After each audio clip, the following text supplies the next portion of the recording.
much for joining us. You're all very welcome. And just to remind you, if you have any questions, please feel free to post them in the chat session there, and we'll get through to answering as many of them as we possibly can. So today's webcast, we're going to be talking to Paul Kane, who is the man behind Belfast Whiskey Week. We're going to have a little bit of insights into the industry, who Paul is, and what that festival is going to bring to us all. I suppose just before I want to start off the session on a bit of a somber note, I just wanted to pay respects to Tomas Clancy, who passed away over the weekend. Tomas was a giant in the Irish drinks industry. He brought a lot of character, dignity, enthusiasm, and encouragement to a lot of people, and his kindness and generosity will really be very much missed. So, so let's think of him as well. Okay, so I'm going to jump straight to it, and I'm going to bring in Paul. Let's see if he's there. Paul, how are you? I'm good, Serge. How are we? How are you? Very well, very well. Thanks for joining us this evening. I know it was a promptly arranged webcast, but we got there. Yeah. So thank you very much for joining. I know you must have been incredibly busy because you've had an awful lot going on. But for those of people that don't know you, Paul, obviously we know each other going back from my days living in Belfast. But just tell us a little bit about yourself and how you got into whiskey for a start. Oh, Serge, that's a long time ago. My grandfather, he passed away maybe about 10, 11 years ago, maybe a little bit longer than that actually. And he left in his sock drawer a bottle of Glendronach whiskey. And to be frank, I had nothing other than to drink whiskey. I knew nothing about whiskey. And it wasn't until I had this bottle in my hand and had it for a couple of years. And I wanted to know what the bottle was about. So I explored it, did a little bit of history, and contacted the guys who owned the brand at the time. So it was owned by, at that point, it was White Mackay, who owned Teacher's branding. And I got speaking to William Teacher's grandson about the bottle.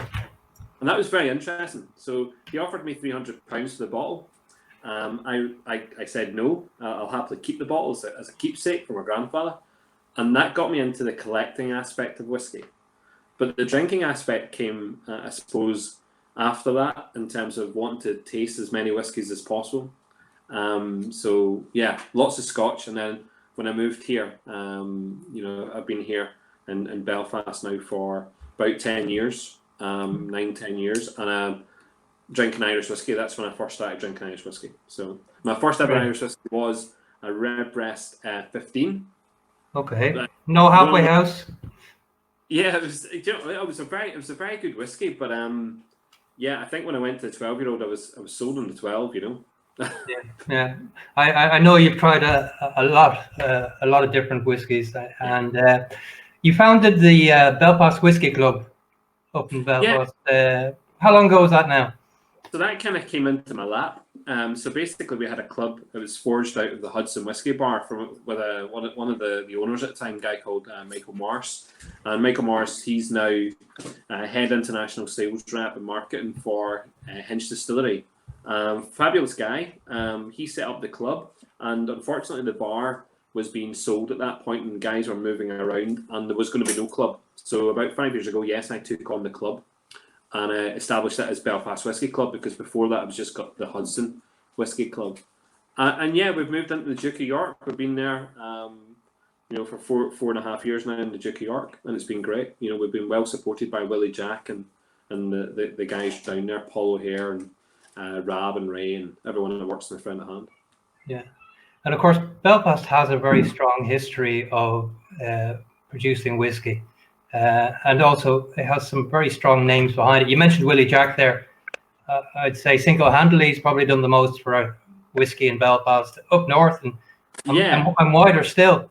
I think in recent times, first of all, historically, Belfast is the epicenter surely of whiskey in Ireland. It has to be. It's the largest producer of whiskey actually probably even bigger than that was going on in Scotland. It is a massive amount of alcohol being produced here, and that's a long gone era. We've had our heyday in that respect, but yeah, more recently we've got Willie Jack, who owns several establishments in the Cathedral Quarter, but they're whiskey museums. I mean, if you go into these bars, the Dark Horse and the Duke of York, the Hart Bar, these bars, they're museums, they're preservations of Irish history. We go in there and there's liquid in there, over 100 years old. All the labels that you can imagine of Irish whiskey, it's in there. You've got posters, you've got mirrors, you've got memorabilia. So yeah, he's a custodian of all that historical, of all that ware. And then he's got his off license solely Irish whiskey, which is phenomenal. But yeah, he's done a lot. I mean, obviously the brands that are coming through, Bushmills has been a stalwart. It's maintained Irish whiskey in the north. It's done that, and it's done it very well. It's maybe not been as expansive as maybe its counterpart in the south through the Middleton, but it's been steady, and it's been good liquid. And then you've got the new boys. So you've got the Ecklenvilles, and you've got the lads coming on board down in Cologne, and then you've got one guys who want to break into that market with Hinch and Copeland. Yeah, well, you've got Hinch, you've got Radamon Estate there. We do, yeah. And we were talking yesterday, actually, before this. We were talking about up and coming and planned distilleries for Belfast, and this probably can't say an awful lot. Obviously, the Belfast, the Crumlin Road Jail, and that will be, we hope, getting through planning permission again soon, and a number of others that we hope are in the pipeline. And of course, we won't forget Derry either. Kilmore Group put a hell of a lot of work into trying to get the Quiet Man distillery up in Derry. And I don't think we've seen the last of Kilmore Group and the exploration of our whiskey. Whether or not it's in Derry, that's that's maybe not the point. Maybe it's maybe it's in Belfast. But yes, up and coming distilleries in Belfast. I mean, we still have Peter Lavery in the background, the multi-millionaire who won the lottery. He wants to have his own Titanic branding, his own Titanic distillery. We've then got the guys, the Americans, who have come in and really tried to help out the project up at the Crumlin Road Jail to create Belfast Distillery Company. Yeah. And look, if there's another one in there, which maybe we can't talk about, but maybe there is another distillery in the planning process right now in Belfast, which I think will be huge news if it breaks, within the next couple of months. Absolutely, yeah. Well, let's hope that goes through. In terms of your club, then, I've attended 3 or 4 of them, I suppose, maybe more, and they've always been great fun. Just tell us how they operate and the kind of membership and the events you hold up there. Yeah, so look, Belfast Whiskey Club is a non-profit club, So what we do is we try and have unique tastings. So every tasting we do should be unique. We shouldn't be revisiting the same liquid, and it's not just Irish liquid. So it's it's whiskey from all around the world, Scotch, Japanese, Australian. You name a sweet, you name a European country that's produced whiskey, we'll have tried it. Hopefully, we're experimental in that respect. It's a very close-knit club. We would have a core membership in around 12, 13, but then it expands out, and there's probably about people who dip into the 2 or 3 tastings a month. There's probably about 50, and beyond. There's a good crowd in the whole of Northern Ireland who come together to Belfast to have those drinks. And lockdown's been great because I've been able to go out there and bring them in online, so they've been able to come in online. I've gone around the country dropping off whiskey to people's doorsteps. And that's kept the club together. We've now had, in 10 weeks, we've had 8 separate online tastings, ranging from about 14, 15 people up to 36. I think was the biggest when we had our quiz night the other night. So yeah. Well, I know there's a real enthusiasm up in Belfast, and of course, always a very friendly welcome. And I'd advise anybody living up there or in the neighbourhood at least to drop in and say hello. I'm sure you'll make them feel welcome. So that's running for how long now? Is that 3 or 4 years more? Yeah, so more than 4 years. Yeah, so the club itself, 2015, Belfast Whiskey Club 2016. Yeah, so so it's been going a fair while now. Yeah. Yeah, and tell me, in terms of you setting up events. So last year was the first year you held the Belfast Whiskey Week, and there was how many events was there in the week? I mean, there were many, two a day at least. Yeah, so we had 18 events over 10 days. So Yeah. 18 separate tastings in 10 days. And they were all unique tastings. So there were brand tastings. So there were guys, distilleries and brands doing their own tastings. And then there was the tastings that the club organised. So various unique tastings as there would be, maybe it was the Redbreast Showcase events, or maybe it was the Japanese nights, different events for different people, and to try and give a variety of whiskey to as many people as possible. Yeah, I know you're a genuine whiskey lover, not just Irish whiskey, and I think certainly the tastings you organise bring that to the fore. What do you make of the state of Irish whiskey at the moment? I think we're in a state of flux, particularly because of COVID, and I think that people need to recognise the struggle that some distilleries and some brands are going to find themselves in. And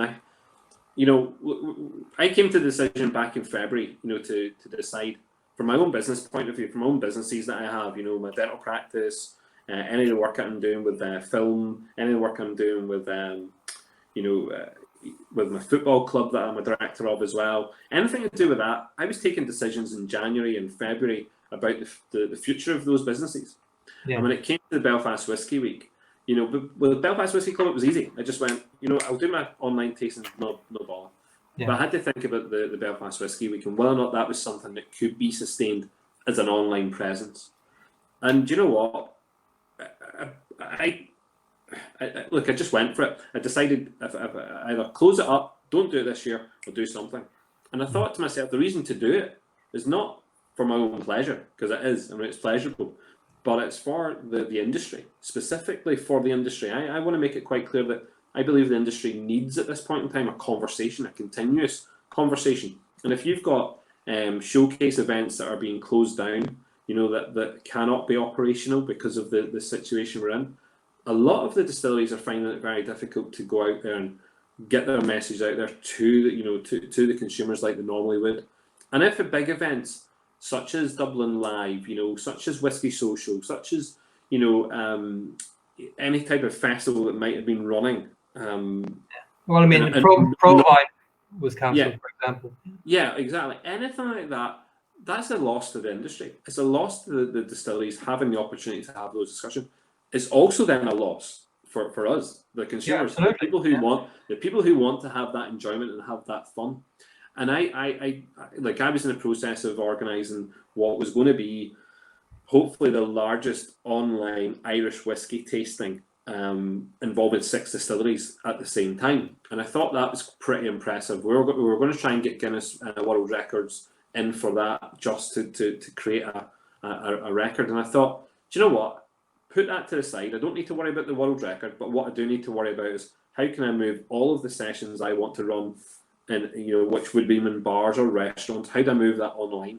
So I had the capacity, I was ordering boxes and bottles and glassware and doing a design. So I just thought I need to expand that. I need to go bigger and encompass, a lot more product to come in order to deliver to a lot more people. So yeah, and it's taken a long time to get the distilleries on board, and obviously that takes time in itself. But developing the tastings, the tastings that we want as a club, so not just the distillery tastings, but the club tastings, they're integral to Belfast Whiskey Week. That's about showcasing whiskey on a broader level. It's looking back at pre-1970s whiskies, with Finn O'Connor. So we're going to be doing some really, really interesting, mothballed distilleries, liquid, including, was it the Power's 30-year-old, Napole Castle 1950. These are liquids that people don't normally drink. They're usually bought and kept and put in glass cabinets. And to be honest, we did a pre-1970s last year, and Leo Phelan from the Irish Whiskey Association came up and presented an amazing evening. And some of the whiskies he hadn't tasted himself, which he appreciated. The wealth of information about these distilleries and where and what was being produced, between the 1930s and the 1960s in Ireland, that's impressive. And we're doing that again. So we're going back in time. There'll be a limited number of people that can be involved in a tasting like that, and that's because it's limited to quantity of alcohol. Sure, it's not readily available liquid, is it? Not readily available, but look, and those bespoke tastings, and do you know what? I know everyone's been frantic. Yesterday was all about the Redbreast Dreamcast, wasn't it? And everyone was like, "Oh, I need a bottle. I didn't get a bottle personally. I found out that only one person in our entire club. So there's only one person I know, in our club that managed to succeed and get a bottle. So I've now been very lucky that we will at some point have that bottle with the club. And we will use that then for the Belfast Whiskey Week for one of the tastings. So we're going to do a Redbreast single cask box set versus single cask green spots. And to marry that, to marry the two up, we'll have 4 Redbreast versus 4 green spots in the same box going out to people. That's a big deal. I'd like to see that type of tasting on the go. Yeah. Before we get into the sorry. into specific events, I suppose. Firstly, what have been the specific challenges in dealing with COVID for a start? Because last year you didn't have that. People went to the event, they took part. Has it actually enabled you to gain a wider audience, a more international audience now, or what's the outcome of that? Yeah, so look, we started to pre-sell one of the boxes. So the idea of part of Whiskey Week, had it been in the bars, we would do this one online tasting. And the one online tasting would be open to the world. And so we opened it up and we started pre-selling those tickets to people who maybe saw a message. And if they saw a message, they got involved. So we actually have pre-sold boxes to America and to India and to parts of Europe. So people in America, India, and parts of Europe, they're going to be involved, and Australia as well. They're going to be involved in that tasting potentially, through Belfast Whiskey Week. So the question is, does this situation allow us to expand our audience? 100%, because it allows everybody in the south, in Scotland, and in England, and across Europe, and potentially in parts of the States, wherever they can receive alcohol, then we can get that out to them. So we're very smart in that respect, that we have the ability, and our turnaround times allow us to get those shipments out within a couple of days now. So we've got good turnaround times, and I think that's. I had a conversation a couple of weeks back. I think I might have mentioned it. I was talking to some guys from down south. I was talking about Belfast Whiskey Week, and the same answer came back from last year's comments. Belfast is just too far away for me. And I went, stop saying that, because Belfast is an hour and 20 minutes in the train, but it's online. So, the fact that you're down south and you're saying Belfast is too far, the whole Belfast Whiskey Week is an online forum now. It's an online experience. And it's a festival that I want people to be involved in, no matter where they are. If they love whiskey, I'd want you to be involved in the festival. You know what I mean? So I think that illusion that Belfast is another part of the country is maybe too far away, or maybe it's another part of the world to some people. But it should be, in this scenario, in this COVID, in this crisis that we're in, we become a very small community. A very small community that can connect very quickly and readily together. You know what I mean? And I want to be able to do that. Yeah, there's certainly been a huge influx of online tastings over the last 2-3 months. What are you going to do different in your tastings to what's been done? Yeah, I think it's about different formats, isn't it? So, and it's about this is a festival, and I think I want to get that across to people. So, a festival to me, is about entertainment. It's about fun. It's about excitement. And the whiskey festival should not just be about walking around sampling whiskies. That's not a festival to me. A festival is about being entertained. So, although we've got 30 plus tastings, and they're important and they're all unique. So you'll maybe have a cocktail class with someone who's showing you off their their whiskies. That's good. That's a bit of entertainment. But then part of that is master classes with different distilleries. So Waterford's master class with very, very small numbers for something like that. They want to get into detail with their product with you online. But then in between that, scattered throughout the entire week, are 20 plus performers. You know, so in fact, we're close to 30 performers at the moment. And it's So total, you've got 30 events, is it? 30 events, so 30 tastings In 1 week. And 1 week, and then lots of entertainment. So there's going to be DJs, musicians, comedians, and those they're from all over. So we've got comedians from across the island of Ireland. We've got musicians from both Scotland and Ireland.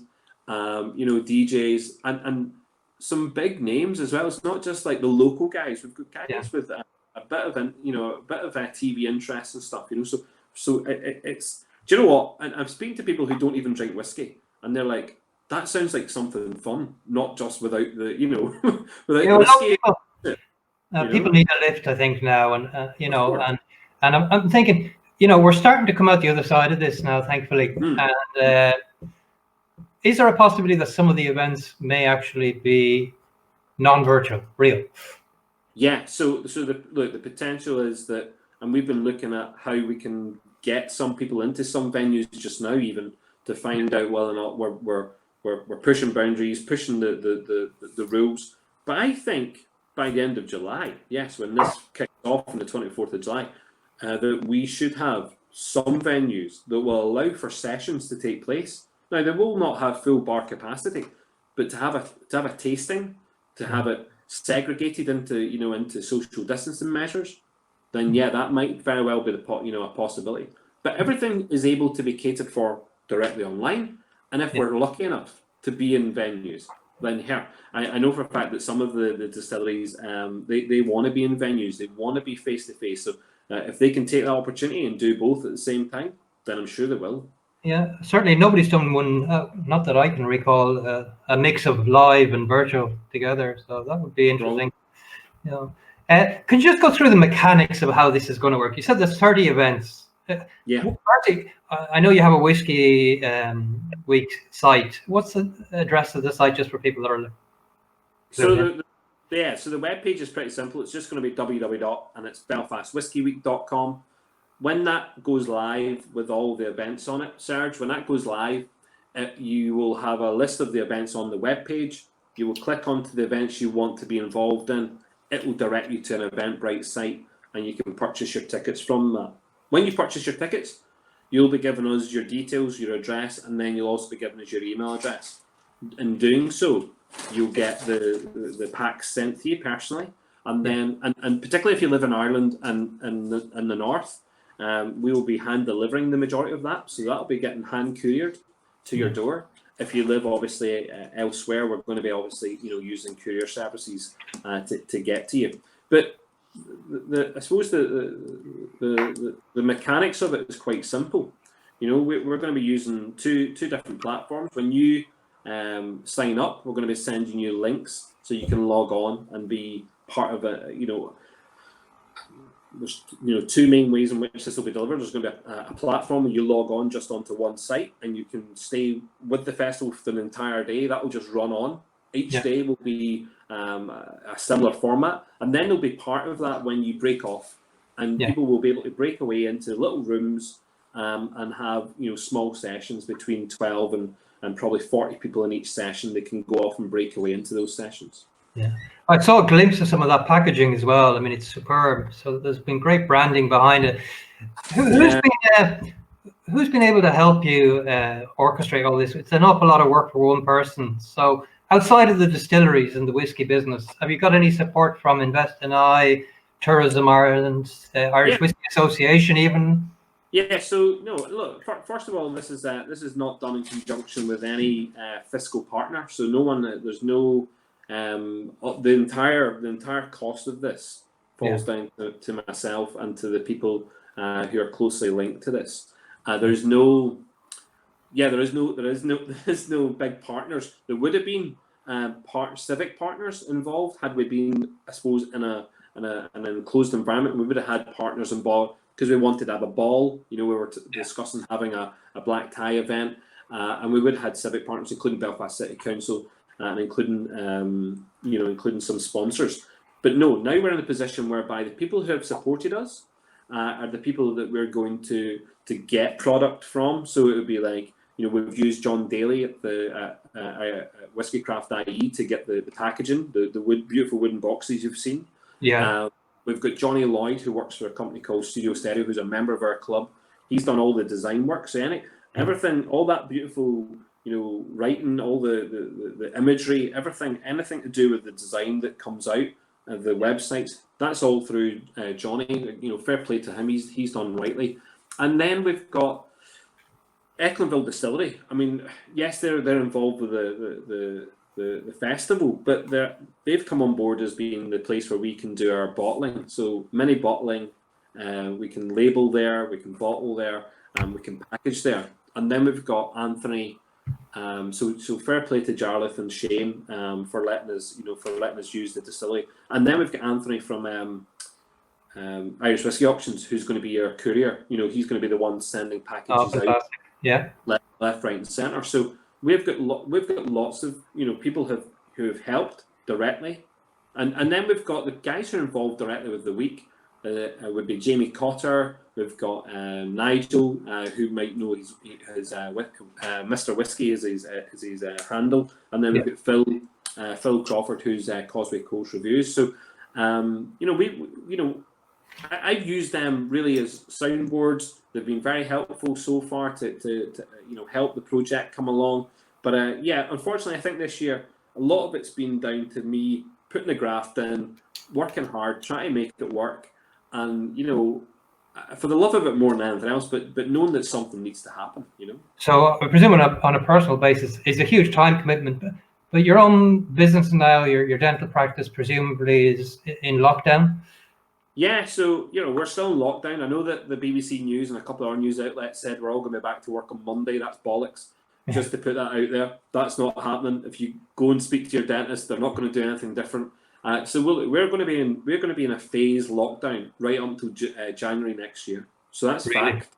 Wow. Yeah, so we'll start to come in a little bit at a time. We'll see people, for a couple of different things, but when we get really back down to what you as a patient would expect of a dentist, January is when we're talking. Before you can think that you can just walk into a practice and get treatment done. That's what's going to happen.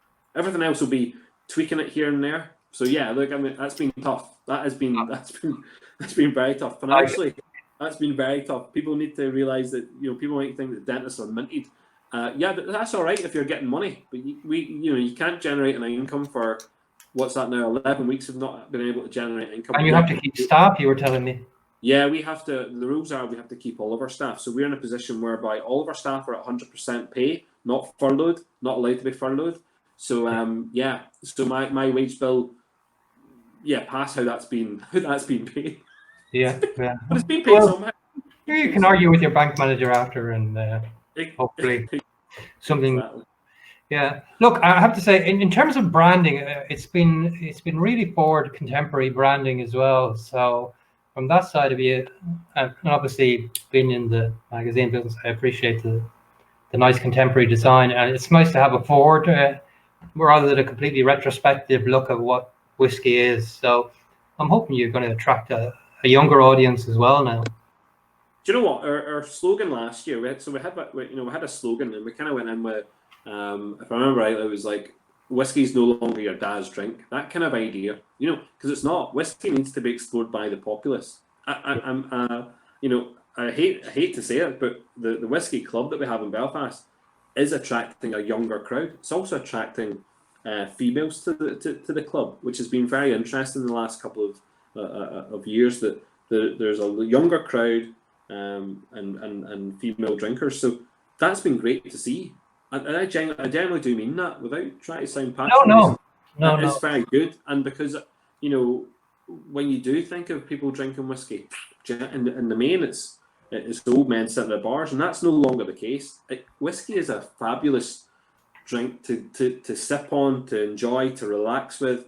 And it's not a binge drinking exercise. It's not. Alcohol is drunk responsibly within the whiskey community, which is great to see, It's the beer that does the damage. It's the beer that does the damage, not the whiskey. That's right. But too much. So what bars are involved? Because obviously Willie Jack has a great series of bars. But what are the bars outside Willies are there. Yeah, so last year we had we used the Jeggy Nettle, it's called. Yeah. And we used Pug Uglies. And then this year we would have had, and we will use, because we're going to go in and do some filming. So we'll be doing some film with some of the entertainment and potentially some of our distilleries. We'll be in Madden's bar, which is a traditional Irish music bar. Yeah. We'll be in there. And there's a couple of our bars that would love to have got involved, but I think they're now struggling. They're struggling themselves to even know what they're going to be like when they're open. But there's been... in terms of venues, we used last year. We also used. We used the Practitioner last year as well. We used lots of bars, but we also used restaurants. We were using places where you can go in and do food pairings. So we had a bourbon night with the Sazerac brands, the guys from Buffalo Trace. We did that burgers and bourbons. We did Cuban food, so we had a rum night. So it wasn't just about whiskey last year, and it won't again be. I think there's definitely a bourbon tasting in this year's festival, but it's looking at pairing food. When we did the pre-1970s night, it was Kitsch, which is a restaurant which, even by its name, was meant to be like a little bit, kitsch food, that kind of idea. It worked. I thought it worked well for the 1970s. So it's beyond whiskey. It's entertainment. It's food. Yeah. It's cocktails. Brian Green from the Irish Whiskey Society is saying he may attend if he won't be singing. Brian knows. Look. First of all, I can't sing. No, I'm not a very good singer, and I will not be singing. And there are plenty of musicians who will be singing. Plenty of good bands. Plenty of good musicians. Right, you heard it here. He won't be singing. Right, I may actually sign up. Do you know what was really good actually, Sergeant? Maybe we should pray on this a little bit. What was really good was the amount of people who did come up from the south last year. That was impressive because we didn't really advertise it into the south at all last year. And do you know what? The people who made the trip, including Brian, fair play to him. That's just great. We were shocked actually. We had an event and a fella turned up, and people know him as Daniel. And look, absolute gentleman. Absolute. I'm telling you, absolute gentleman. But we didn't know that. With him, yeah. Yeah, we just didn't realise he was going to turn up. I get, on your Eventbrite, you get a list of people. You don't specifically know where they're from. Daniel just turns up from Dublin. Just took the train up from Dublin. Made sure they got a hotel room. I believe me and Jamie might have kept him out the entire night, potentially. Can't remember that. It was just one of these things that happened. But that's the beer again. But do you know what? There's other venues. Like we talk about venues. There's guys that we would love to have gone and done more work with. I wanted Belfast this year to have expanded out to different parts of the city. Now we covered the majority of South Belfast and the city centre last year. The Garrick Bar, as I say, right the way out to Practitioner, out through the Botanic area. But we would have gone out to West Belfast. We would have gone out to the north of the city as well. And certainly into the east, but we've got bars in the north who are supportive. So we've got Vincent Hurl up at the Cross Keys, very supportive of what we're doing. There's people all around, and what's been very good has been the relationships between those new distilleries that we're talking about. So the Redmond Estate, so the Shortcross guys. So listen, to see them coming on board this year that's been really positive. And again, we've got Copeland coming on board to do a tasting. And look, whatever Brendan, fair play to the fella. The boy is busting. The boy is busting himself. I'm sure he's trying to get out. Yeah, he's trying to get out. He's busting himself into the ground. And look, he's now produced, although I haven't talked about it properly, we have a festival bottling. We were contemplating to do a festival bottling or not, and we thought, a festival needs a bottle. That's what it needs. So Cologne are producing our festival bottling, and it's going to be limited only to 70 bottles, and you can only purchase a bottle if you're part of the Whiskey Week. So you'll get a link if you've been part of the week at all to purchase a bottle. But we've been very, the relationship to the distilleries up here have been great. But actually, Sergeant, again, last year we had a few southern distilleries come up. We had Dingle came up and supported us. Dublin couple I of saw rookies. Dave was on there earlier. Dave Cummins. Dave's, you know what? Unbelievable. Is he not just the nicest person you're ever going to meet?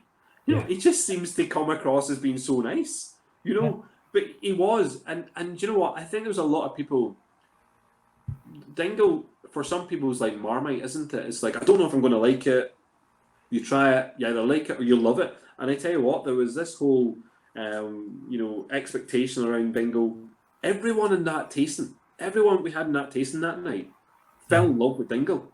Just fell in love with it because you know how he presented first of all, but the showcase of the Dingle liquids was great. But no, we've now got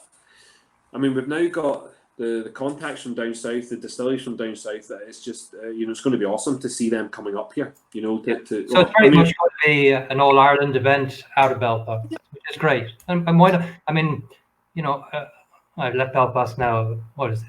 18 months ago, and Belfast. I went up initially for 2 weeks and stayed 6 years. So Belfast grows in you, and I think Belfast has a huge heritage in Irish whiskey, and I'd love to see that revealed and explored a little bit more. I'm sure work that Fionnual's done and research by Leo and others, it's bringing it to the fore. So look forward. Do you know what's interesting, Serge? This year, I mean, genuinely, because of the virus, we can't do certain things which were planned. So people kind of think, what's the festival? Why the festival? And do you know what? We had agreements there with the likes of Bushmills and Ecklandville and Hinch, and fair play to Hinch, they would have been up and running at the time when this was taking place, and Cologne. For those 4 distilleries specific, and also Copeland, and potentially, although I think by that stage we weren't sure about Redmond, but distillery tastings, we were going to be taking groups from Belfast to distilleries during the week. So there was, each day there was a distillery tasting, and that was something. And fair play, we had one of the guys who's heavily influencing whiskey tasting up here through Ulster whiskies, Marty. We had Marty doing historical tours, before they went out. So they were doing historical. And there was a walk-in history whiskey tour planned as well. Those things can't not exist at the moment. So this would have been bigger. I think it would have been bigger. If we had the facilities available to us, because we would have had those things, in plan. Look, I'm going to take a wee drink. I'm sorry, Serge. I'm going to take. You work away there. I'm going to behave today, and can't be talking about whiskey and not having a drink, not me. So I'm showing great strength of character here by avoiding it. But you are having a nice whiskey there, in fairness. It's only a wee Dunville's 12, It's just a wee Dunville's PX 12. Nothing overly special. So tell us. So the official first event takes place when?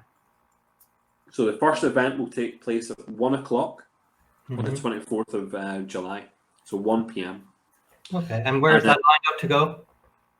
And the first people on the books to open the festival are going to be Cologne. Yeah. Okay. So Cologne Distillery are going to be doing. They're doing a tasting pack of 6 liquids. What I would say, if anyone has drunk any of the Cologne range so far, which is their bonded experimental series, then they're in for a treat, because I've seen the pack now, so I've seen what it looks like. I'm going to be very honest. If you follow Cologne and you're now part of that, groupie kind of, I want to be part of Cologne and see what they're going to do forever. Yeah, they have it in a box, and it's actually quite smart. So what they did last year was very important. So last year they came to the table with their gins and their potchings and their new make spirits, and they talked about what they were going to be about. And that honesty from Brendan, the honesty from Liam, the guys that were involved there, that was great. And the crowd that they had for last year, very intimate crowd, and they really appreciate what was going on. Yeah. Brendan has done it. He's thought about this long and hard. He wants to open the festival, which I think is absolutely brilliant. So he is taking the mantle to open it, which fair play to him. No, he's a great ambassador for whiskey and Irish whiskey and whiskey up north. So well deserved. Is there a highlight for you? What's the event you're most looking forward to? Wow. Yeah. Oh, Pick a favorite. secretly, right? So secretly, and no one's to know this. I probably am interested. Yeah, I'm probably interested in Waterford's, because I think that would just be, because they've made it quite clear it's a very bespoke tasting that they want to just have a genuine conversation. So that'll be interesting, because I really know very, very little about what's going on there. So in my head, I also want to know what JJ Corey's tasting is going to look like. So we don't know what it's going to look like, but we know that will be of interest. But then I think it's genuinely to do with the bespoke tastings that we have on the go, because look, all the distilleries will have something unique to offer. They will. Yeah. But I think for me, it's going to be looking at that pre-1970s. I love the voice of Finnon. I think he is. For me, that'll be. Is that up now? That particular event? So no, like all these will be going up live, and they'll be staggered. All these events will start staggering online. When they do go online together, so you'll see them all. Then they'll go live at one point to purchase. Because what I didn't want, I had a conversation with a couple of distilleries. There's 2 or 3 that haven't given me their full programs yet. And just to put that in context, Proximal Group and Dylan Bass, who run the IDL program up here, both of them have a whole day to themselves. So it's Bushmills Day and Dylan Bass Day. You know what I mean? And they've got they have their own programs. So I'm waiting for those programs to be finalised before everything's put in stone, because all the other ones. So just to run through the guys who are involved at the moment, so Ecklenville so Ecklenville have their tasting, Dingle have a tasting, Hinch have a tasting, Cologne's tasting. You're going to have a tasting from Copeland, from Redmond, from Teeling. You're going to have a tasting from JJ Corey. You'll have a tasting from McConnell's brand, which is the Belfast Distillery. You're going to have a tasting from Grace O'Malley. You're going to have a tasting from an unknown brand new brand, Irish whiskey brand. So we're going to be launching a brand here called Two Stacks, which is meant to go out to the States.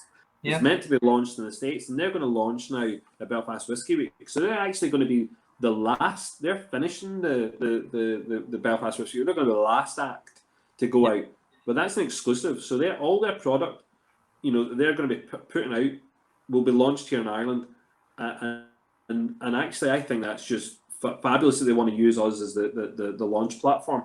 You're then going to have some other distilleries that are getting involved, but they're going to be involved in a larger kind of tasting. So you've got Glendalough, you have Quiet Man, and there's a couple of guys just to still sign off, but you've got Matt Darcy's, you have O'Connell branding, so MD O'Connell, so Dahi's done a lot of work there. You've got Sleeve League are going to be doing something. Have you a branded glass, by the way? Have you your own glass? Yeah, look, we do, and we've got. And do you know what? At the moment, it's a Glencairn, and I need to explain that. There's an explanation that goes along that. Remember, we were going to be doing just one tasting, one online tasting, right? So, look, in Belfast Whiskey Club, we have lots of our own glasses. We have our own glassware. Yeah. So we own all of that. And to be frank, I didn't think I'd need more glasses. And you do. So yeah. So I'd only ordered glasses really for the boxes. On retrospect, I probably would have gone with a Tulaf. I'll be fair. But yeah, look, the Glencairns are branded. If I have to tell you a real story, I really wanted green Glencairns, and I put in a commission for green Glencairns, and due to the virus, I've been told that I wouldn't be able to get them, and which is very, very disappointing. But look, it is what it is, and the boxes that are being delivered with the 9 samples in them, they'll have each box that has 9 samples. Whenever you go and you pick your tastings, you'll see some of the boxes that will include 2 Glencairns in them. Right. Okay. Lovely presentation, presentation, as I said. The presentation is absolutely fabulous, but I think that Will there be any spirits outside whiskey? Will there be poaching? Will there be gin? Will there be, or are you keeping this a whiskey? No, I've allowed, like, there's obviously some distilleries there that are just coming through. Okay, Yeah. so some distilleries that they have some product just now. They have new make, obviously, but at the moment they maybe have, you know, gin and poaching as the sidelines. Now, Yeah. there's only maybe one or two that are doing that, but I thought there's no point in them. There's no point in them missing a trick. You know, it's it's about business right now. And if we revert back to that earlier conversation, Serge, Yeah, sure. these guys are in trouble. I mean, Yeah. they're in trouble in some respect. They need to generate income and business. So, yeah, I've certainly said, look, go ahead. You talk about other liquids. That's interesting. There's one of the bespoke tastings is in partnership with the Irish Wine and Spirits Institute based up in Belfast.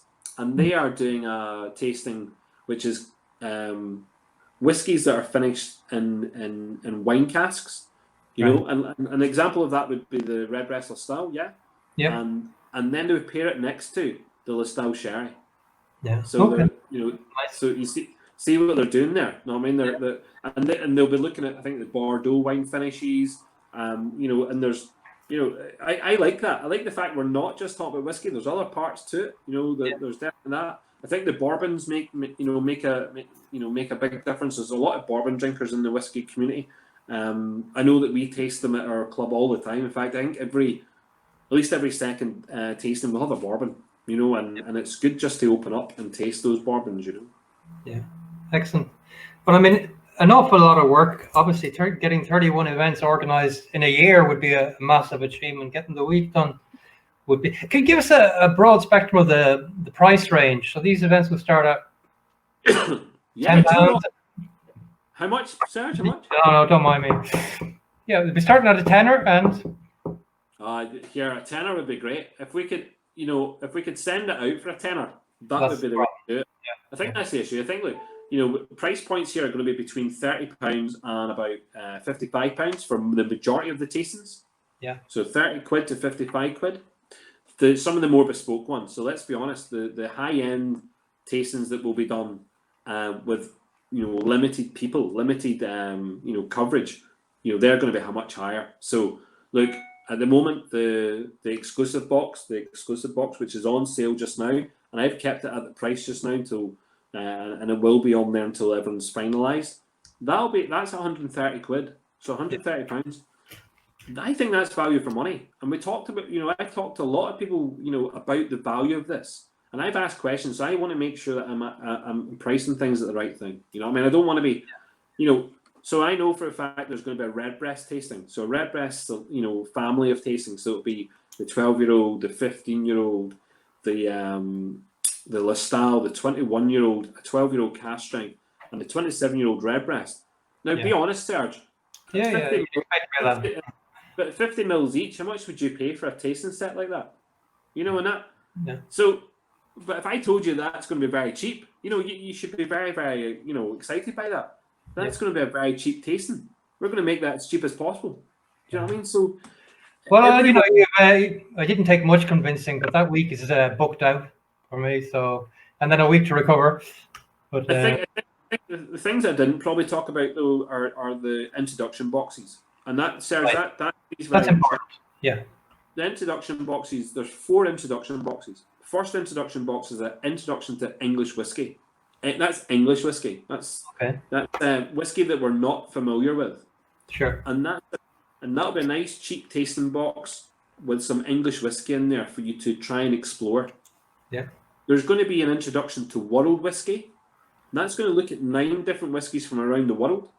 Yeah. And it's going to introduce you to Swedish whiskey, Australian whiskey, Japanese whiskey, Thai whiskey. It's going to, Taiwanese whiskey. It's going to introduce you to lots of different types of whiskies. Yeah. Then you've got an introduction to new Scottish distilleries. Okay, so looking at new Scottish distilleries. And then there's an introduction to Irish whiskey. And that's looking at 9 different brands. And again, those introduction boxes are probably the cheapest tastings there. They're very cheap, easily accessible. And they should entice people to try and taste different types of whiskies. Yeah. Oh, that's what it's all about, and actually getting some hope out there as well for people. Is Brian Green asking that question? Will any of these sessions be online again after? Brian, yeah, look, all the sessions, once all these sessions are played out, through the week, they should be accessible continuously. We're going to make them accessible. We want them to be like little catalogs, little libraries that people can go backwards and get involved in. The majority of those ones, that are coming from the distilleries, they're going to want that. But all the other tastings, it's going to be great. Having presenters coming in and taking control. So it's not just going to be me delivering whiskey tastings, because that's mental. But it's going to be other people coming in and taking part. Taking those tastings. There's a lot of people out there who have a lot more experience than myself and going through tastings. Yeah, I mean, one of the things you do have a huge breadth of knowledge about whiskies from around the world, which is, you had certainly introduced me to a lot of Scotch that I hadn't come across when I was going to the Belfast Club. So one of the things that was going to happen, I don't know if it still is, and we were talking about this, was an awards ceremony. Do you want to tell us a little bit about that and where that stands and what your aims were with that? So 100% will happen. I think we've spoken about this at length, at various times, Sergeant. Look, initially, part of Belfast Whiskey Week was going to be, specifically, the opening night was going to be a black tie event in Belfast, Belfast Cathedral. Big, beautiful, unreal, venue, like this stunning cathedral, which is open to the public for different types of events. We were lucky enough to get a slot in there. And we wanted to invite the industry. We wanted to invite everybody who was involved in the Irish whiskey industry to Belfast to be involved in what would be a celebration of Irish whiskey, but a celebration of the people involved in making the industry work. And that's the sales representatives, it's the brand ambassadors, it's the coopers, it's the blenders, it's the master distillers. It wasn't just about the liquid. In fact, categorically, the awards were not about the liquid. The awards are all about the people involved. So we wanted that to happen, and taking it onto an online presence. First of all, that will not happen. That beautiful sit-down meal that we get to look everyone in the eye and cuddle each other and get drunk together. That's not happening in that format. But we will have the awards. So there's going to be 5 or 6. I think there's 5 or 6 awards. We have already said that all the distilleries who are involved in this year's tasting, and those that couldn't be involved, will get an email out to them specifically. On Facebook, and obviously on Instagram and on Twitter, we'll have some links getting put out where people can nominate into those categories. So people can nominate individuals into those categories. Yeah. And by the end of that week, on the last day of that week, I really want to do a little presentation during one of the tastings and allow people to have awards. But look, I think, I'm shocked that the Irish Whiskey Awards are not happening. I'm shocked that that's not happening. I understand there's a massive amount of work that goes into organising something like that. I'm not going to deny that, right? Yeah. But I'm shocked it's not happening. But it's a huge disappointment, I think, for everybody. But I suppose there wasn't much leeway there given the foreseeable lockdown that they had. But this is going to be a different form of awards, I think you're talking about, and we've discussed anyway. Yeah, what I want people to think about, and that's why it'll be opening soon, but it'll run all the way through the festival, because there's going to be brand ambassadors delivering to you, so you can you can still vote on them. But I think we'll have a process where we allow for people to be nominated. Then we'll close nominations, then we'll put out the awards for people to vote on. But I think what it is it's looking at the people in the industry who are delivering us the experience. As the person who's getting involved in drinking, who's delivering that to us? Where is it coming from? What and what why are they so good at it? It's recognizing the blenders and the master distillers. It's recognizing these people. But I'm totally I'm shocked by that. And what I think that I think someone said in our club, and I can't remember who it was. Maybe it was Charlotte, maybe it was Brendan. I don't know who it was. Right? Someone said we could run our own Irish Whiskey Awards because we've drank that much Irish whiskey in the club in the last year. But that that goes on our scoring record, and actually some distilleries you wouldn't be that impressed with our scores. So we decided not. Yeah, there's some harsh judges over there. We've got guys who you can't impress. Just people who are like, yeah, that's nice. Yeah, that's very nice. It's a 5. They're hard markers, but like this. We actually are very honest like that, Serge. I think that's what you've got whenever you've come to the club, and anyone who's ever come to a tasting. It's the honesty factor. That there's just a pure honesty about what goes on in terms of that, how we're drinking and how we're scoring those drinks. Look, I suppose one thing I want to get to is what's your motivation firstly for doing it? Oh, I'm sorry, Serge. What was that? What's your motivation for taking on all this work, and what's your preferred outcome and the foreseeable future for this event? Yeah. Okay. So two things. The motivation is because I genuinely believed that Belfast was not being given as much attention in the world of Irish whiskey and indeed whiskey than other parts of the country or indeed other parts of the world. So my intention was that Belfast needed to relocate itself, go backwards in history, define itself now as to saying, do you know what? We did something great. Can we do something great again? So can we do that? And look, and I saw a niche in the market to say, an Irish whiskey festival can exist. It should have existed. And it's very difficult for one brand to do that by themselves. So being independent as a club, I thought we had the capacity to do it. Going forward, it's quite specific. That it is something that continuously grows and builds. I don't want it to be. I don't want it to be taken over by anything. I just want it to be organic. And I love the fact that distilleries want to be involved. Yeah. What I want then is the consumer to understand the importance of it. It is an important thing. I do genuinely think it is more important, to come together like this than just walking around a room. I do believe that. I do genuinely believe that. I think that there's a place for those types of events, and that's really good for the industry. It's very good for the distilleries because they're getting the brand out to a mass amount of people all at the same time. But something like this, do you know what?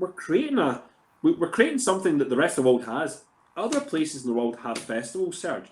We've got Isla festivals, Speyside festivals, Highland festivals. There's tiny wee island festivals.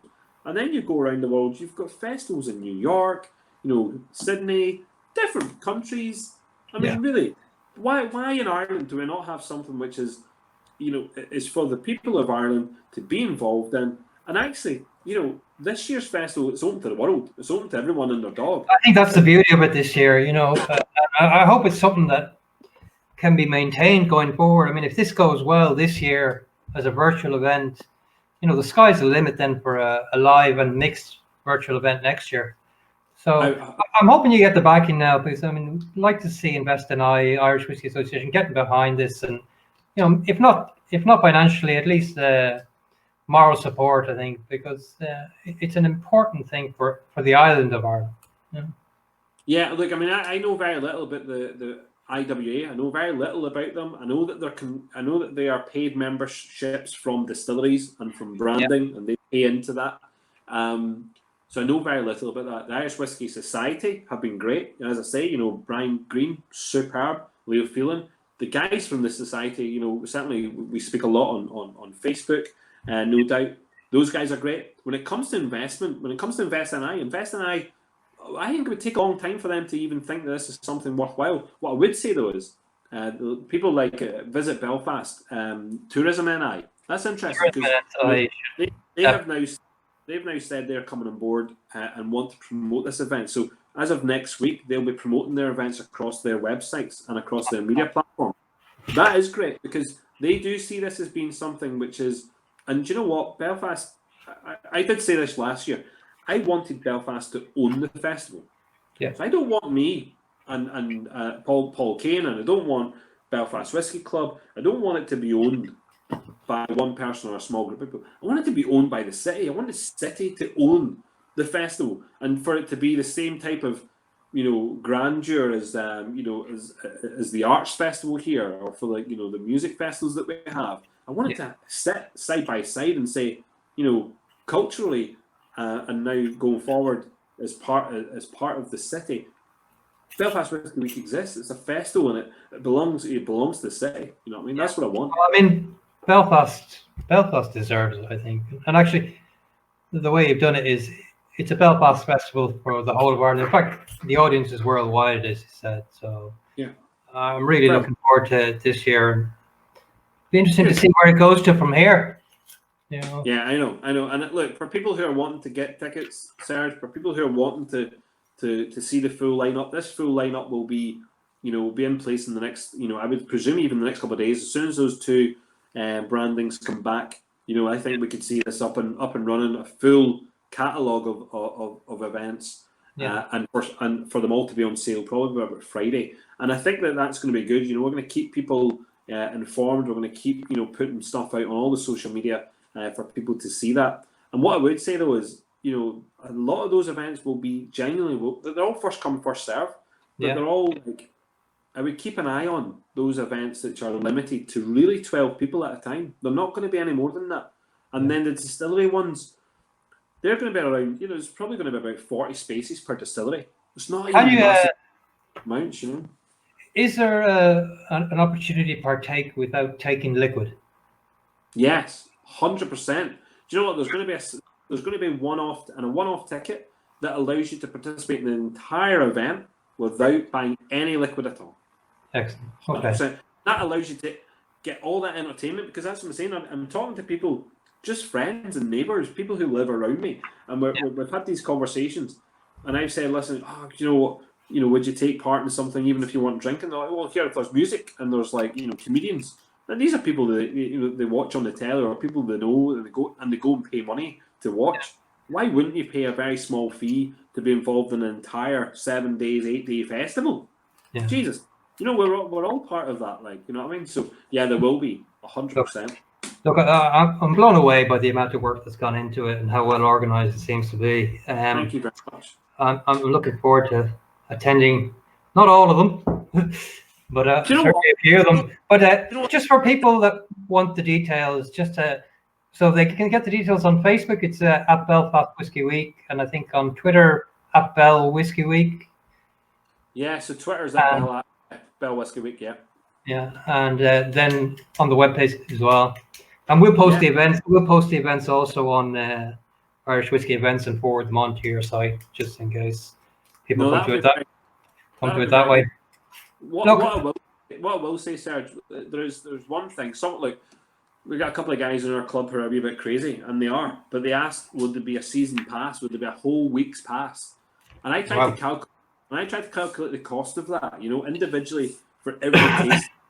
And it worked out as nearly about $2,000. It was a lot of money. And what I said was, can I physically afford to have people doing all the tastings? And look, there were three tickets for that. I put them down as £1,500 tickets. Yeah. And two of them sold when I said the amount, and two of them sold. So what I'm going to do is I'm going to give the third one away in a prize. So I'm going to put that prize. We're going to put the prize out with yourself, Serge. Okay. So you're going to offer the prize. Okay. We're going to allow that to go out onto your page, and it's going to be the whole thing. You get all the tastings sent to you. Okay. That'll be the whole thing. All right. And we're going to offer that to one person, and we'll work out the competition for that. We'll get the competition right. And we'll get that up for Friday as well, and we could put that competition out there. But one hell of a prize. Yeah, but it could only work out by calculating everything into it. I could only have three of them, and two of them were purchased by two of our club members. So I just went, I'll do that. But it shows and for people who will start to understand what's in the tastings, people will understand the reasoning for it. The value for it. Anyway, look, thank you very much. I mean, for organising such an event, and I think it's coming at a very timely point as well. I'm hoping, please God, we'll be out of trouble by the time that starts. But look, thank you for organising it. Thank you for running the Belfast Whiskey Club. Wish you all the success in it. I'm sure it'll be a huge hit, and a huge hit for tourism and putting Belfast where it deserves to be. Belfast is a fantastic city. If people haven't been, they should go and visit, not just for the whiskey, but for the people, the scenery, the events. everything. And it won't be long before I'm back up there again. So look, thank you very much. And anything else you wanted to add? No, listen, I'm overwhelmed. I'll be frank. I've been overwhelmed by the support from, as I say, from the industry specific, and even the distilleries or the brands who are not involved. And there's only a couple of them. There's not that many. Yeah. I have been blown away by their, the words of encouragement, their words of enthusiasm. So I've really appreciated that. But what I really want just people to understand that it's a festival that everyone can get involved in. Yeah. And it shouldn't matter. You know what? The excuse of it's too far away, or the excuse that's gone now. That's gone now. The excuse that it's not something I would drink. Well, that's nearly bollocks, because there's everything in there. Anything. There's a taste limit for everything in there. Look, I've spent 2 hours in Dublin trying to get into the city centre. I can get to Belfast in 2 hours, so that excuse is gone. You're spot on, sir. You're spot on. Look, keep well and keep safe. And everybody, thank you very much for joining us. Anybody want more information, they can go to belfastwhiskeyweek.com, and we'll see you all soon. Thank you very much. Cheers, everyone. Take care.